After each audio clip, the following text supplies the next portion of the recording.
Another story I heard about myself. This one happened in high school. We had this teacher in high school whose kid went to our high school. His name was Mr. McNamara, and his son Jake McNamara went to our high school. He was a sophomore when I was a senior, so he was 2 years behind me. And Mr. McNamara was an asshole. And one weekend, he and his wife decided to leave town, which you should never do if you're an asshole.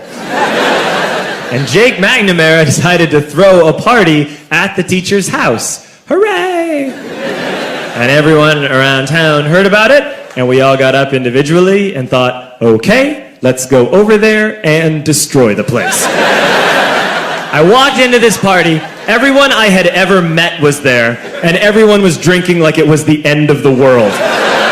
People were drinking like it was the Civil War and a doctor was coming to saw our legs off. It was totally unsupervised. We were like dogs without horses. We were running wild. I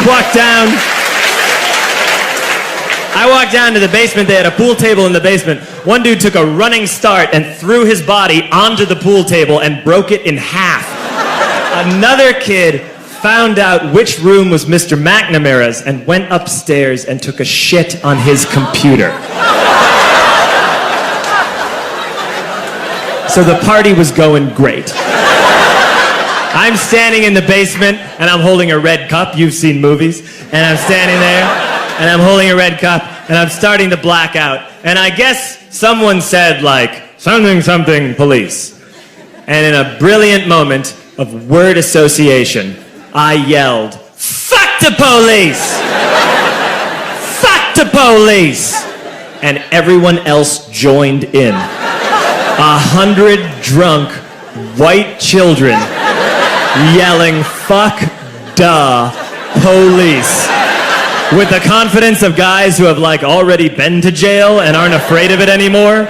You know, that like, I'll serve my nickel, you come and take me confidence. But white children.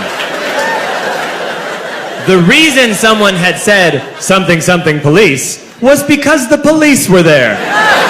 So a Chicago police officer walked down the stairs and got to the bottom in the basement and looked out over a sea of drunk toddlers yelling, fuck the police, in his face. And he was almost impressed. He's like, wow. And then he leaned into his walkie-talkie and went, get the paddy wagon. And my friend John, who is now a father, this man now has a baby, he grabbed a 40, smashed it on the ground, and yelled, scatter! And everyone ran into different directions. We all ran in different directions. It was like that scene in Ratatouille when the humans come in the kitchen and all the rats go in different ways. We all ran in different directions. I ran into the laundry room and I jumped up on the washing machine and I crawled out through a window into the backyard, and now I'm running through the backyard and there was this big chain link fence and I thought, I've never climbed a fence that high before. And then I woke up at home.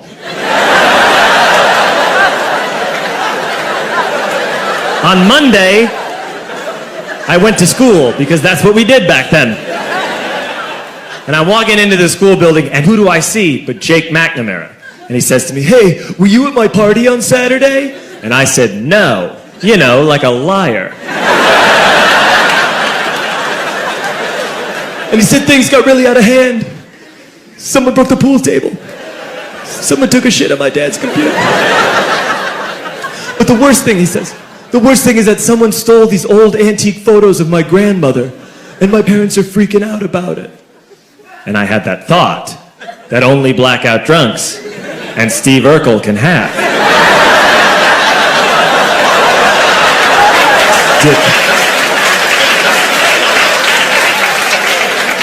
Did I do that? I figured, no, I wouldn't have done that.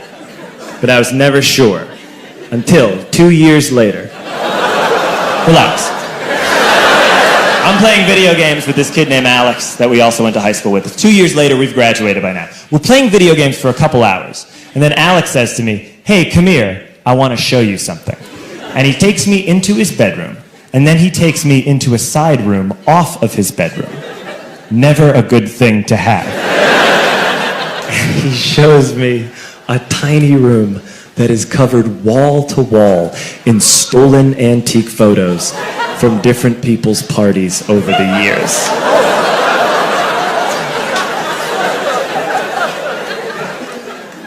said, "Why?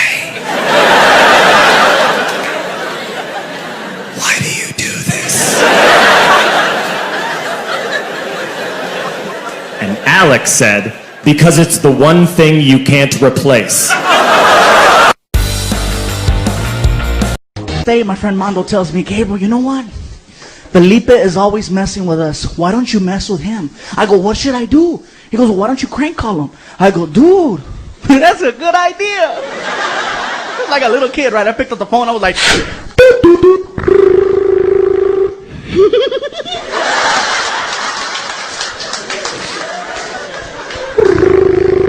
We're so stupid. Hello? Hello, sir. Hi, this is the front desk. Listen, we're having a report of a lot of noise coming from your room. Do you think you could please keep the noise down? Oh, I'm sorry, fool. I didn't know making noise. Thank you, sir. Please keep it down. Okay. 10 minutes later, called them back.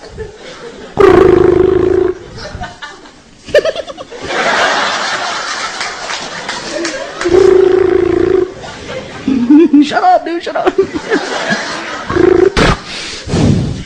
Hello? Hello, sir? Hi, front desk again. Listen, obviously you did not understand what I said earlier about the noise. You need to keep the noise down.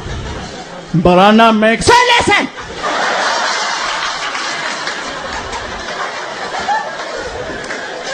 You either keep down the noise, or we're gonna call the authorities. Okay. I'm sorry. Thank you. And before I hung up the phone, I said this. Damn Mexicans.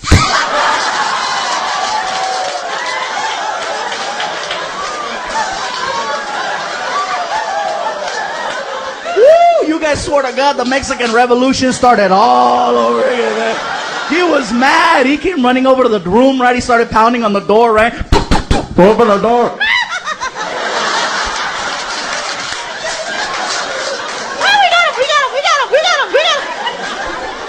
All right, shut up, dude. Shut up. Shut up. Shut up!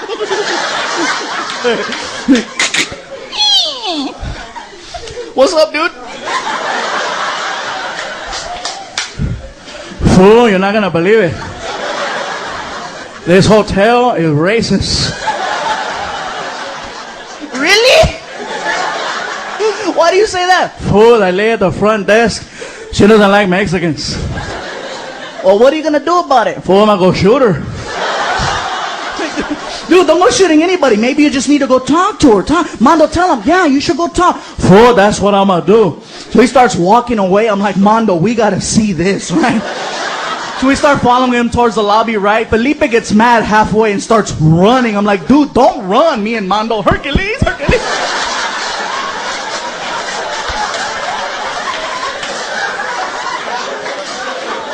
Trying to run. Felipe makes it to the lobby like 30 seconds before we do, right? And keep in mind, the girls at the counter, they don't know what's going on.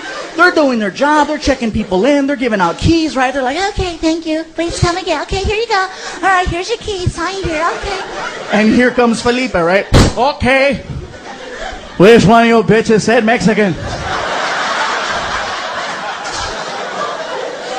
And they started freaking out. Oh my God, there's an angry Latino.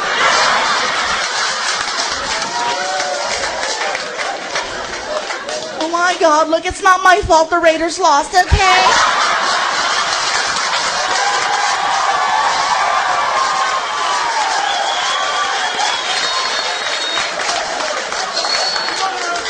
Don't take it out on me, please, okay? So he keeps yelling at him, going back and forth, right, this and that. Finally, Mondo and I make it to the lobby, all winded, right? Felipe, don't do it, dude, don't do it.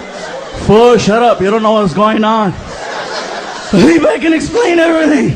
Fool, shut the hell up. All of a sudden, a security guard comes in, grabs Felipe, and starts trying to put him down. Right? I'm like, oh, should I let this get out of hand? I'm like, I gotta break this up. Felipe, let me explain. Fool, shut the hell up. So I grabbed his ear and I said, sir?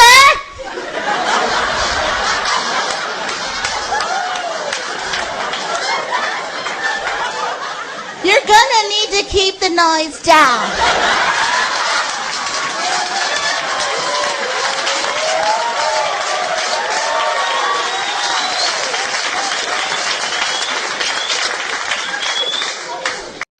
Fool? Was that you? Yes, sir. You're an asshole, fool. I know, sir. But it was funny, huh?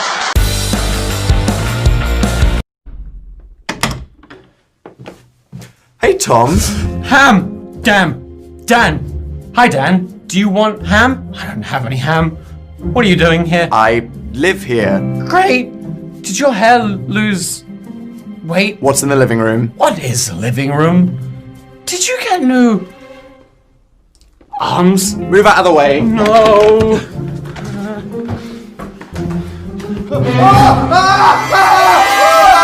That is a nice chair. Let's just look at it. I've already seen the dead body. You can't distract me. So nice. What are all these dead bodies doing here? Honestly, not much. I'm calling the police. Ham! I want answers. Okay, I lied. I do have ham. About the bodies! Oh, well, you know when you want to tell someone something, but you don't want to hurt their feelings, so you kind of bottle it all up inside until it slowly but surely develops into an overwhelming urge to kill them? Obviously. I cloned you so I could kill you. Oh my god. Wait, why did you clone me twice? Yes. Twice. Hola! Oh, adios. Who was that? That was Spanish Dan. I called him Span. Why? It's a portmanteau of Spanish and Dan. No, why was he Spanish? Oh, yeah, the cloning process took a while to perfect. There were rejects. How many rejects? Has anybody seen my penis? Why would it be in your hair? Oh, that's, doesn't understand the human body, Dan. Oh. Hey, say that to my face. Oh, my knees. Remember, kids, if a strange man offers you sweets, there's probably more in his car. Really bad advice, Dan. Oh, right. Drink bleach! I really hate this next guy. Racist Dan. White people. Secretly Asian Dan. Really? All are the same to me. Whoa. The clones! What, really? Really? Ow! Barbershop Quartet Dan. So, is that all of them? Well, there's Suicidal Dan, but, yep, that's all of them. Thank God. You know, if you have something to say, you can just say it to me. We've all bottled up our feelings to the point where we feel like our only option is to murder a bunch of clones, but you can just talk to me, okay? Thanks, Dan. So, what was it you wanted to say? You're a clone. What? I turned the real Dan into a chair. What? I call him Chan.